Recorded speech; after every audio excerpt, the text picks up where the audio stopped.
কচু শাকের ভর্তা। তো কচু শাকের ভর্তাটা কী করে হলো তা আপনাদের সাথে শেয়ার করব, চলুন দেখি।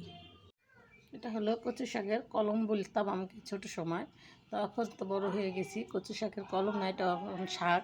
তো কচু শাকটা দেখতে কত সুন্দর, তো এগুলো আমি ভর্তা করব বেশি করে কাঁচামরিচ পেঁয়াজ রসুন দিয়ে। তো আমি কেটে বেছে নিলাম। আর এই ছোটোবেলার কথাটাই মনে পড়ে গেল এই কচু শাকগুলো দেখে।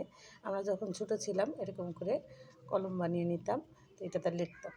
তো আপনারা যারা ছোটো সময়ের কথা মনে করেন তাহলে অবশ্যই আমার ভিডিওগুলো অনেক ভালোবাসেন, আমি আপনাদের সাথে শেয়ার করলাম। তো কীভাবে রান্নাটা করব চলুন দেখি। তো কচু শাকগুলো আমি ধুয়ে বাইসে নিয়ে নিছি, আর দিয়ে দেবো সাথে কিছুটা কাঁচামরিচ, কিছুটা লবণ। তো কচুটা আমি এখন ভালো করে 5 মিনিট সিদ্ধ করে নিব, ফিরে আসবো 5 মিনিট পর। আমার কচু শাকটা হাফ সিদ্ধ হয়ে গেছে। আমি কিছুটা এখানে নিয়েছি রসুন থেতো করা, পেঁয়াজ আর কিছুটা আলুটা আমি এখানে দিয়ে দিব কিছুটা রসুন। কচু শাকে যত রসুন দেবেন ততই খাইতে স্বাদ হইব, গলাও চুলকাবে না, অনেক স্বাদ লাগবে। আর এটা তো গলা চুলকাবে না, এটা রোদের জায়গার থেকে আনা হয়েছে। সবসময় কচু কিনলে আপনারা জিজ্ঞাসা করবেন যে কচুগুলা কি রোদের নাকি পানির। রোদেরটা হইলে খুবই ভালো, গলা চুলকাবে না। যদি পানিরটা হয় তাহলে গলা চুলকাবে।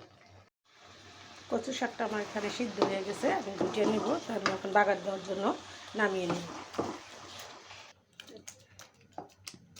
একদম ভর্তা হয়ে যাবে। এর সাথে আমি একটু আলু দিছি, পেঁয়াজ রসুন দিছি, দিয়ে আমি সিদ্ধ করে নিলাম।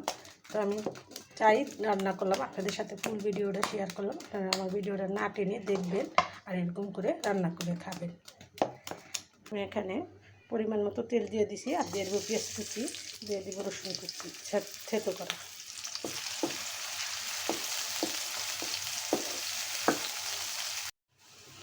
ফোড়নটা মানে এখানে হয়ে গেছে, এখন শাকটা দিয়ে দিব। শাকটা দেখেন আমি ভর্তা করে দিয়েছি একদম। আর একটু জাল দিলে পানিটা একদম শুকিয়ে যাবে। এখন আমি শাকটা দিয়ে দিব।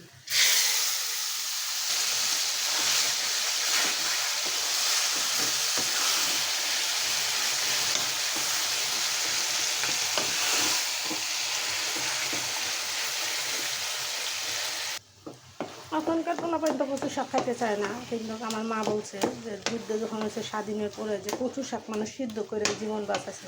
কিন্তু কচু শাকটা অনেকে পছন্দ করে না, আমার ছেলেমেয়েরাও খায় না, কিন্তু আমার অনেক পছন্দ, আপনার দাদা ভাইয়েরও অনেক পছন্দ বলে এই রোজার মাসে মনে করেন কচু শাক দিয়ে পেট ভরে ভাত খাওয়া যায়। আমি কচু শাকটাতে কী দিয়ে কীভাবে রান্নাটা করলাম সম্পূর্ণটা আপনাদের সাথে শেয়ার করলাম। তো আপনারা একবার হলে এরকম করে রান্না করে খেয়ে দেখবেন। আমি যাই রান্না করি আপনাদের সাথে শেয়ার করি। আমি সবসময় আমার বাঙালির মায়েরা যা রান্না করে কচু সব শাক সবজি যাই রান্না করি আপনাদের সাথে সব ভিডিও আমি শেয়ার করি। আপনারা আমার ভিডিওগুলো অনেক ভালোবাসেন আমি জানি। তো ভুলভ্রান্তি থাকলেও ক্ষমা দৃষ্টিতে দেখবেন। আর আমার ভিডিও ছাড়তে সময় একটু লেট হলে আপনারা বুঝবেন যে কারেন্ট ছিল না, হয়তো একটু আপনারা মেনে নেওয়ার চেষ্টা করবেন। কিন্তু ফেসবুক বলে দিছে নিয়ম মতো টাইম মতো ভিডিও ছাড়তে, কিন্তু কী করব, কারেন্ট না থাকলে নেট না থাকলে তো ভিডিও ছাড়া যায় না। তো আপনাদের সাথে আমি সেটাও শেয়ার করলাম। তো আপনারা আমার ভিডিওটি ভালো লাগে দেখেন, জানি আমার রান্নাটা কেমন হয়েছে।